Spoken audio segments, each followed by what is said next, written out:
So, Brian, if you would introduce yourself for us and your affiliation. Well, my name is Brian McLaren. I'm so happy to be with you.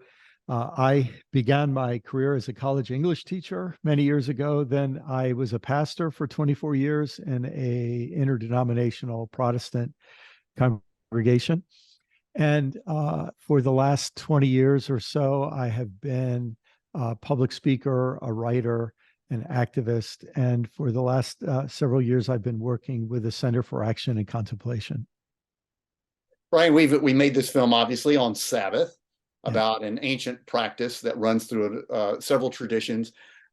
But a question anyone might ask is, well, what does that matter? Why care about this idea of Sabbath today? Yes.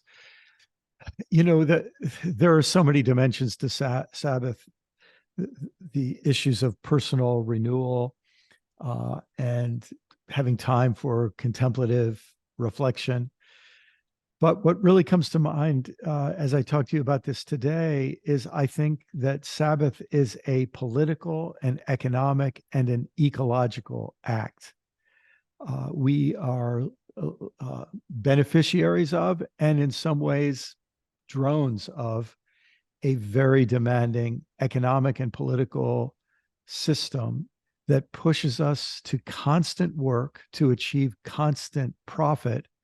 And one of the side effects of this is constant degradation and exploitation, not only of human beings and human labor, but exploitation and domination of this fragile, beautiful, precious, sacred earth. And this is why the practice of Sabbath and a deep reflection on Sabbath, I think now is not only a matter of well-being, it's actually a matter of survival, because we can't keep living the way we've been living in relation to the earth. And many people would say, well, I practice Sabbath. I go to church or synagogue 1 hour a week. Yes, yes.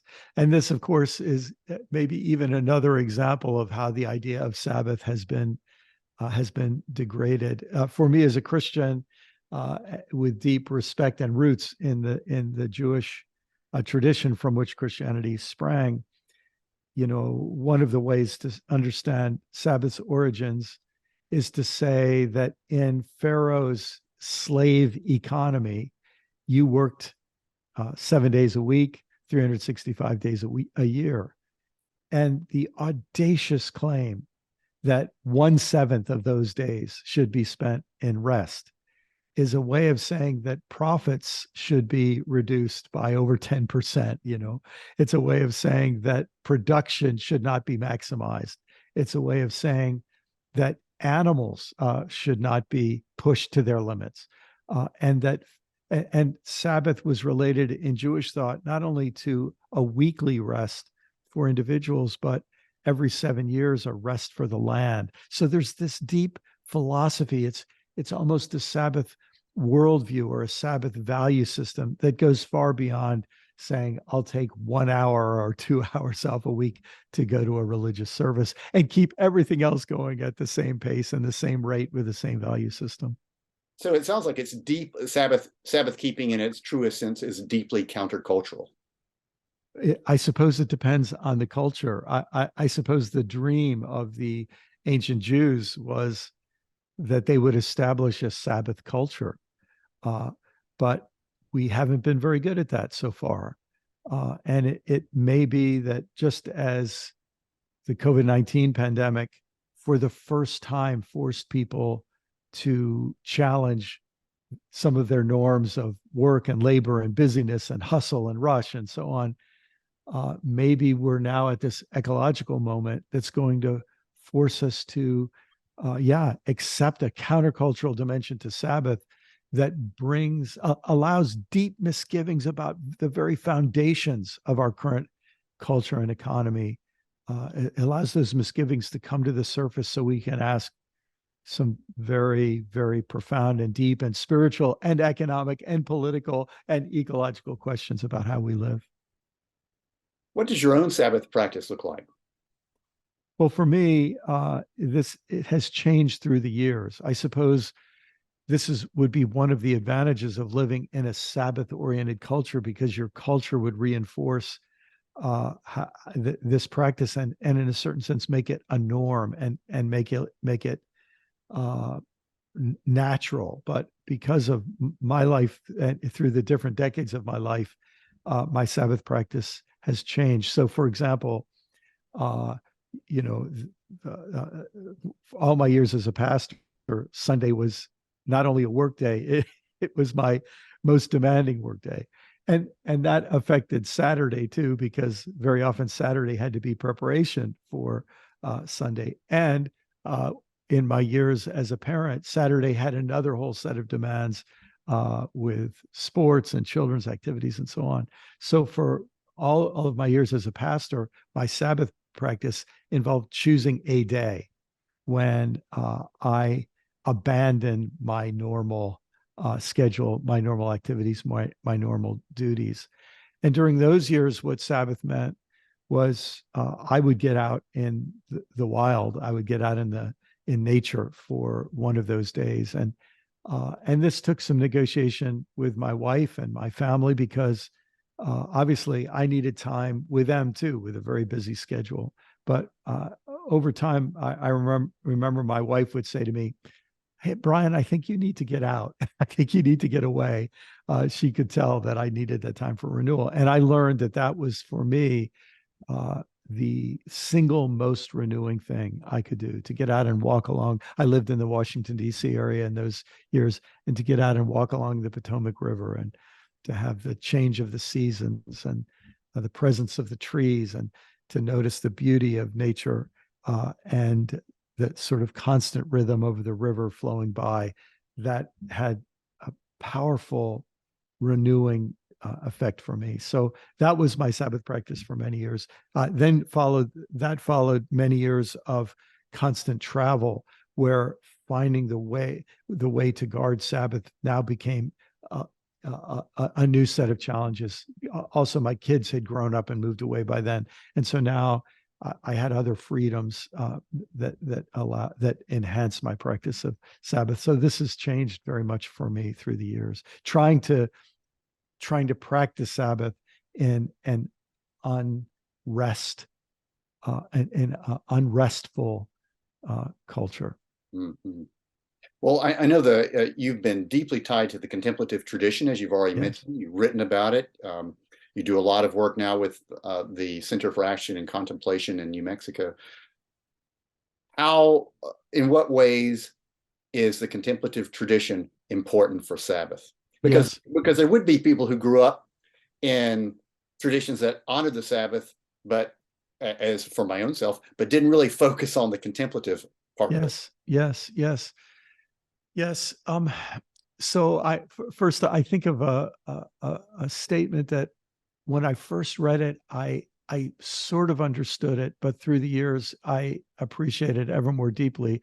It was from a Catholic theologian, 20th century, named Joseph Pieper. Joseph Pieper.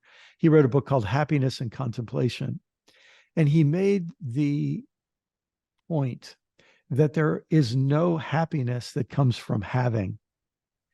Um, Having does not bring happiness. It's only contemplating that brings happiness. You could say you can have without appreciating, and you can appreciate without having. And so for me, the practice of contemplation involves the practice of appreciation. And this is why when you're either driven by literal slave drivers who won't give you a day off to appreciate anything because they're exploiting your labor, uh, or whether it's we've become our own slave drivers in a sense that we have to have more. We have to have more money. We have to have more savings. We have to have more insurance. This desperate desire for more pushes us to not appreciate anything. We don't have time to appreciate anything.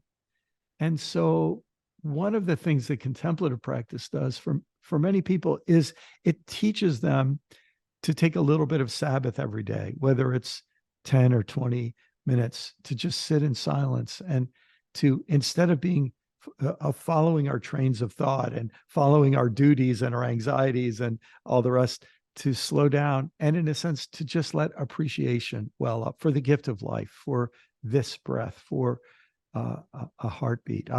I had I was very sick for a short period of time, but I had a life-threatening illness in 2010. It was two tick-borne diseases that I got that created a very severe heart arrhythmia, and I'm grateful that over time that dissipated. But uh, when I had that heart arrhythmia, I just remembered that up until that point in my life, I'd had a regular heartbeat. I never once appreciated it. I never once noticed it. And when I had that arrhythmia, I developed the habit of constantly checking my pulse. And when I got back to the time when my pulse was regular again, I can't tell you, it's just the sense of what a joy, what a delight, what a gift. And I think many of us experience this in different ways. Yeah. So a part of Sabbath is appreciation. If someone is contemplating taking up a Sabbath practice for the first time, or maybe someone who grew up in a tradition where Sabbath was only going to church for Yes. an hour or so, Yes. what advice would you give them as to beginning this deeper exploration? Yes. Well, I would say some years ago, someone gave me a little formula that I think is a very good formula. It is divert daily. In other words, get out of the flow of busyness and activity. And often that's in many people have a daily contemplative or devotional practice that helps them slow down and get some time to center. And there's so much to learn when you've never really paid attention to your inner ecology, to learning to attend to that and care for that. So divert daily, withdraw weekly, to somehow find a significant amount of time. Sunset to sunset is certainly not a bad way to do it, but a significant amount of time where you withdraw. Uh, a lot of people are realizing that withdrawing from social media now becomes a major step of this. So divert daily, withdraw weekly, and abandon annually.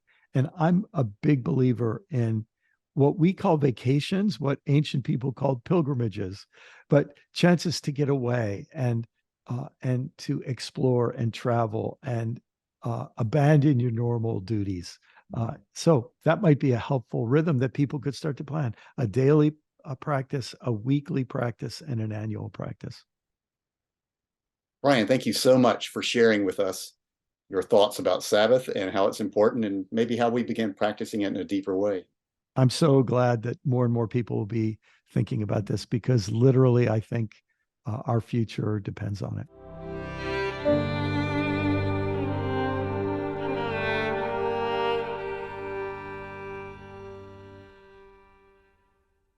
For more information about this film or the practice of Sabbath, visit journeyfilms.com.